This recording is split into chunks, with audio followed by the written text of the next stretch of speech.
काठमांडू पहुंचने की कोशिश कर रहे हैं। अभी हम खड़े हैं काठमांडू में। देख सकते हैं नेपाल के लांगतांग इलाके से इन लोगों को एयरलिफ्ट करके यहाँ पे। अभी हम काठमांडू के सिंदरम इलाके में खड़े हैं। अभी हम राज दरबार के उस हिस्से में हैं जहाँ पर जिसके नाम से पूरे काठमांडू को जाना जाता था। भारतीय वायुसेना के इस हेलीकॉप्टर के जरिए आप पीछे देख सकते हैं घायलों को लाया गया है। अभी हम काठमांडू के वीर हॉस्पिटल के ट्रॉमा सेंटर में हैं। काठमांडू के रानी पोखर के ठीक सामने ये दरबार हाई स्कूल है जो हम कमल पोखरी में है। 1 लीटर पानी की कीमत वो यहाँ 50 रुपए, 1 बोतल की कीमत होगी।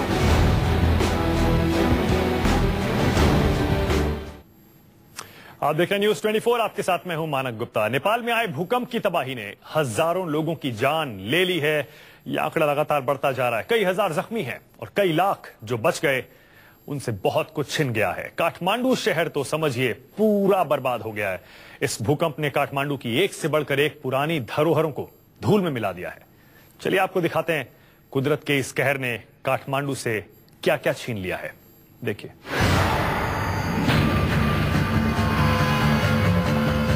नेपाल के राजशाही इतिहास के गवाह काठमांडू के 3 दरबार चौक में से सबसे बड़ा और भव्य था काठमांडू दरबार चौक। इमारत के सिंह दरवाजे 3 मंजिला और 4 मंजिला भव्य महल, मंदिर, फव्वारे और ऐतिहासिक इमारतों से सजा ये दरबार चौक अब ध्वस्त हो चुका है। अब इस दरबार चौक पर मलबे के ढेर हैं, मनहूसियत है, राहत बचाव की कोशिशें हैं और लोगों में एक अनजाना सा खौफ है। कभी इमारतों में सजी लकड़ियां अब मिट्टी के मलबे से निकल रही हैं। मंदिर में सजी मूर्तियां जमीन पर बिखरी पड़ी हैं। अभी हम काठमांडू के राज दरबार में खड़े हैं जहां पर एक समय राजा महाराजाओं की बैठकें लगती थी, राज दरबार लगता था। लेकिन आज इसकी स्थिति आप भूकंप के बाद साफ तौर पर देख सकते हैं किस कदर हो गई है। आप ये मार्कर देख सकते हैं कि जहां पर ये स्मृति लगी हुई है हनुमान ढाका दरबार जो कहा जाता है, जो करीब 1420 एडी के समय का बना हुआ है, राजा महेंद्र के समय का बना हुआ है। फिलहाल इस पूरे परिसर में सबसे ज्यादा तबाही मची है। आप देख सकते हैं कि यहाँ पर जिस तरीके से जो काफी पुरानी जो स्मृतियां थी, राजमहल की स्मृतियां थी, वो बिल्कुल समाप्त हो गई हैं। बगल में छोटा पशुपतिनाथ मंदिर है और ये राज दरबार का पूरा इलाका है। ये सबसे ज्यादा तबाही मची है। आप देख सकते हैं कि यहाँ पर जिस तरीके से जो काफी पुरानी जो स्मृतियां थी, राजमहल की स्मृतियां थी, वो बिल्कुल समाप्त हो गई हैं। बगल में छोटा पशुपतिनाथ मंदिर है और ये राज दरबार का पूरा इलाका है। ये कैंपस है जहाँ पर लोग आते थे, लेकिन आज यह बिल्कुल ही नष्ट हो गया है। जिस तरीके से भूकंप आया था उसके बाद ये बिल्कुल खंडहर में तब्दील हो गया। और काठमांडू के रानी पोखरी इलाके का ये दरबार हाई स्कूल राजशाही के जमाने से नेपाल के लोगों की शिक्षा का बड़ा केंद्र रहा था। इसकी 2 मंजिला विशाल इमारत नेपाली राजघराने की भव्यता पेश करती थी। लेकिन जब हमारे संवाददाता वहां पहुंचे तो जमीन पर साल 1932 की ईंटें बिखरी पड़ी थी। काठमांडू के रानी पोखर के ठीक सामने ये दरबार हाई स्कूल है जो काठमांडू का सबसे बड़ा और पुराना स्कूल था। जो राजमहल है उसके द्वारा संचालित स्कूल था। लेकिन जो भूकंप आया था उसके बाद इस इमारत की क्या दशा हुई। अब लगातार जो रुक रुक के भूकंप आ रहा है उसमें ये पूरी तरह नेस्तनाबूद हो चुका है, पूरी तरह ढह चुका है ये स्कूल। और खासकर बता दें कि जिस दिन शनिवार को जिस समय ये भूकंप आया था, ये संयोग था कि उस दिन शनिवार के दिन स्कूल में छुट्टी होती है और उस दिन यहाँ बच्चे नहीं थे, नहीं तो यहाँ मरने वाले की तादाद, हताहत होने वाली तादाद काफी बढ़ जाती। और इस तरीके से यहाँ पे डैमेज हुआ है। उसके बाद यहाँ आसपास के जो स्कूल है, आसपास के जो मकान है, वो भी उनमें भी दरारें पड़ी हैं। और ये पूरा इलाका जो है काफी पॉश इलाका है। काठमांडू के 3 बड़े राजशाही महलों में से एक भक्तपुर दरबार का महल भी था। काठमांडू से 13 किलोमीटर दूर पूरब में मौजूद ये महल यूनेस्को के वर्ल्ड हेरिटेज में शामिल था। 25 अप्रैल से पहले इस महल के सामने की तस्वीर कुछ ऐसी होती थी। 3 मंजिला, 4 मंजिला इमारतें आर्किटेक्चर का भव्य नमूना पेश करती थीं। चौक पर चहल पहल होती थी, नीचे सब्जी के बाजार होते थे। लेकिन अब यहाँ सिर्फ मलबे बचे हैं। चौक पर सिर्फ वही इमारतें बची हैं जो 1 मंजिला थी। मंदिर से लेकर बड़ी बड़ी दर्जनों इमारतें धूल में मिल गई। समुद्र तल से 1400 मीटर ऊंचाई पर मौजूद भक्तपुर दरबार चौक को देखकर पहचान पाना अब मुश्किल हो चुका है। 15वीं सदी के बने 55 खिड़की महल और सिंह दरबार से लेकर तमाम इमारतें तबाह हो गई। नेपाल की राजधानी काठमांडू का कुतुब मीनार था धरहरा टावर। 203 मीटर ऊंचे 213 सीढ़ियों वाले इस टावर का इतिहास 183 साल पुराना था। नेपाल राजघराने की रानी ललित त्रिपुरी सुंदरी और प्रधानमंत्री भीमसेन थापा की विरासत की याद रहा यह टावर पुराने जमाने में सेना की चौकसी और ऐलान के लिए काम आता था। लेकिन पिछले 10 साल से इसे पर्यटकों के लिए खोल दिया गया था। काठमांडू आने वाला तकरीबन हर पर्यटक इस टावर से काठमांडू का विहंगम नजारा जरूर देखता था। लेकिन शनिवार के भूकंप ने 200 मीटर ऊंचे इस टावर को 10 फीट का बनाकर रख दिया। 160 लोग टिकट लेकर इस टावर के 8वीं मंजिल पर गए थे, लेकिन किसी की भी जान नहीं बच सकी। अभी हम काठमांडू के सिंदरा इलाके में खड़े हैं, जहां पर एक मीनार हुआ करती थी। जिस तरीके से दिल्ली में कुतुब मीनार था, उसी तरीके से यहाँ मीनार हुआ करती थी। तो भूकंप आया है, उसके बाद ये मीनार भड़बड़ा कर गिर गया और उसमें सैकड़ों लोगों की, 100 से ज़्यादा लोगों की लाशें यहाँ से निकाली जा चुकी है। जबकि रेस्क्यू ऑपरेशन जो है अभी भी लगातार जारी है और अभी भी प्रशासन इस बात की तलाश में लगा हुआ है कि जो अंदर जो लोग फंसे हुए हैं उन्हें निकाला सके। हालांकि जो अनुमानित है कि यहाँ 200 से ज़्यादा लोग कल टिकट जिन्होंने ली थी, करीब 240 लोगों ने यहाँ टिकट ली थी जिस समय यह हादसा हुआ था। तो वैसे उन तमाम लोगों को तलाशा जा रहा है। यहाँ पे 150 से ज़्यादा डेड बॉडी यहाँ पे अभी तक निकाली जा चुकी है और प्रशासन का अभी भी कहना है कि अभी कई ऐसे लोग हैं, कई ऐसे लाशें हैं जो अभी मलबे के नीचे दबी हुई हैं। फिलहाल पूरे इलाके को मिलिट्री के हवाले किया गया है और लगातार कैंपेन चलाया जा रहा है। जहाँ पर जो लोगों की भीड़ है वो इस मीनार को देखने आई थी, जहाँ पे कल तक लोग जिसे देखने आते थे आज वो मलबे में तब्दील हो चुका है। नेपाल के शाही महलों में से तीसरा दरबार था गरुड़ पाटन का दरबार। 2 मंजिला स्तूप नुमा इमारत और भगवान की मूर्ति वाला स्तंभ ललितपुर शहर के बीचों बीच था। नेवा आर्किटेक्चर का बेजोड़ नमूना ये महल यूनेस्को वर्ल्ड हेरिटेज में शामिल था। लेकिन 25 अप्रैल को आए भूकंप में इस चौक पर भी तबाही आई। कुछ एक मकान और इमारतें तो बच गई, लेकिन स्तंभ का वो शीर्ष ही टूट गया जिस पर भगवान और गरुड़ की मूर्ति थी। नेपाल का मंकी टेम्पल कहा जाने वाला शंभुनाथ मंदिर काठमांडू शहर के पश्चिमी हिस्से में बना भव्य स्तूप था। स्तूप के सुनहरे दरवाजे और सुनहरे गुंबद की चमक पर्यटकों को ऐतिहासिक भव्यता की चमक में सराबोर करते थे। इस शंभुनाथ स्तूप का भी हाल भूकंप में बेहाल हो गया। स्तूप के आसपास बने कई मंदिर टूटकर बर्बाद हो गए। अमिताभ ओझा, काठमांडू, न्यूज़ 24।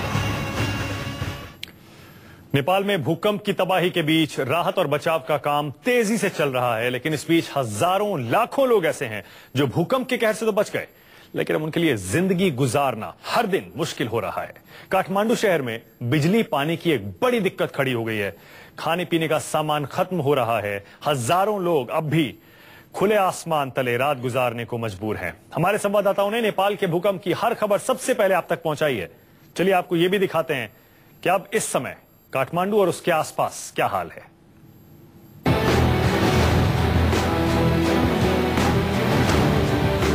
कल से भारतीय वायुसेना के विमान AN-32 के जरिए हम काठमांडू पहुंचने की कोशिश कर रहे हैं, लेकिन कल असफल रहे। लेकिन एक बार फिर आज सुबह 7:30 बजे इलाहाबाद से इस विमान ने टेक ऑफ किया।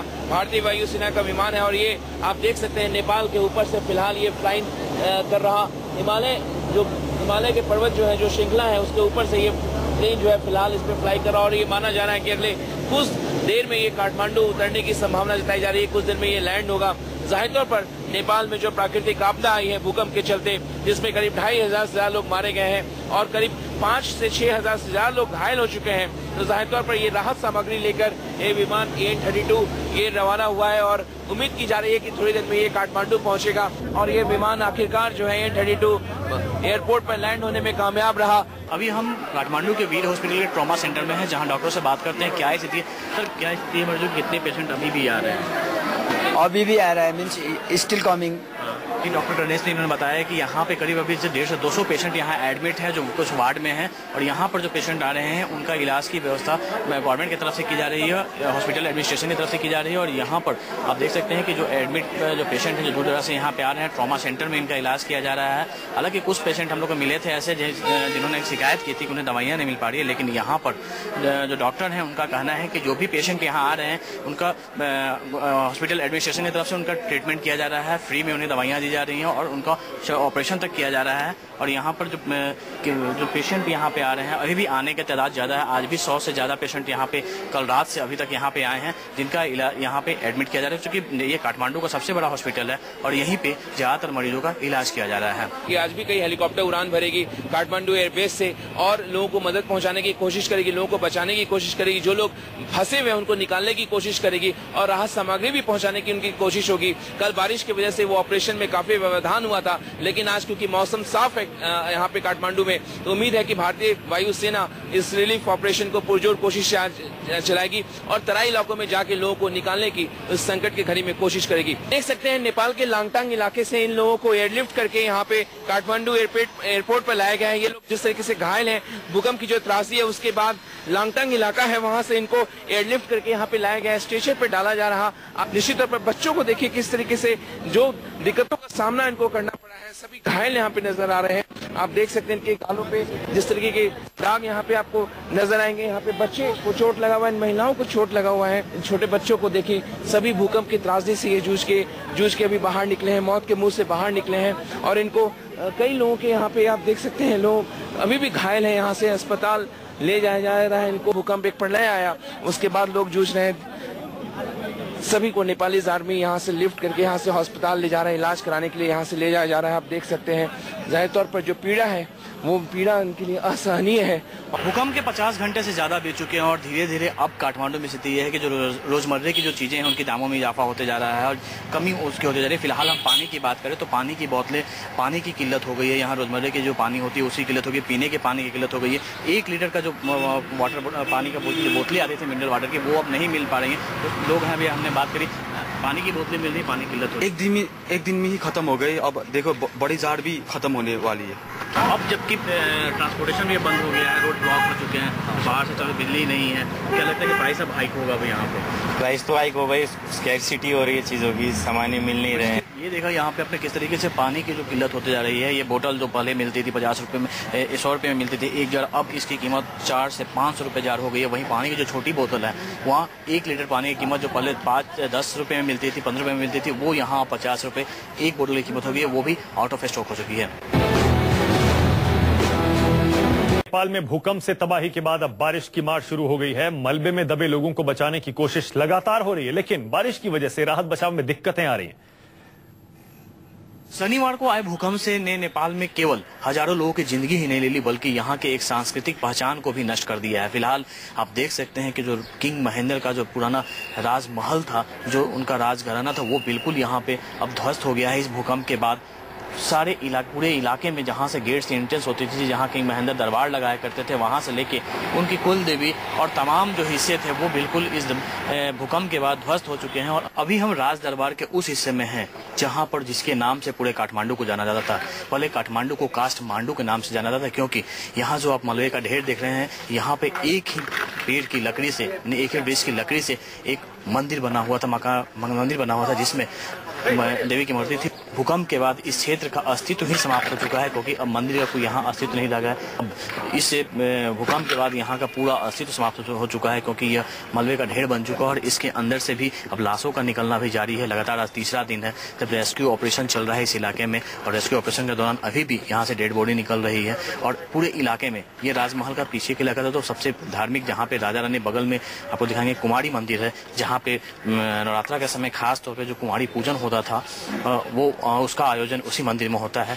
जबकि बगल में ये हनुमानगढ़ी था, जहाँ पे भी हनुमान की मंदिर थी, ये भी मंदिर एकदम बिल्कुल नष्ट हो गई है। तो कहें तो पूरे जो राजमहल का जो सौंदर्य था वो बिल्कुल पूरी तरीके से अभी भूकंप के बाद समाप्त हो गया है। और यही वजह है कि लोगों में एक दुख भी है, इस बात का अंदेशा भी है कि आखिर ऐसा क्या हुआ कि पूरा राजमहल का अस्तित्व ही समाप्त हो गया इस भूकंप के झटके के बाद।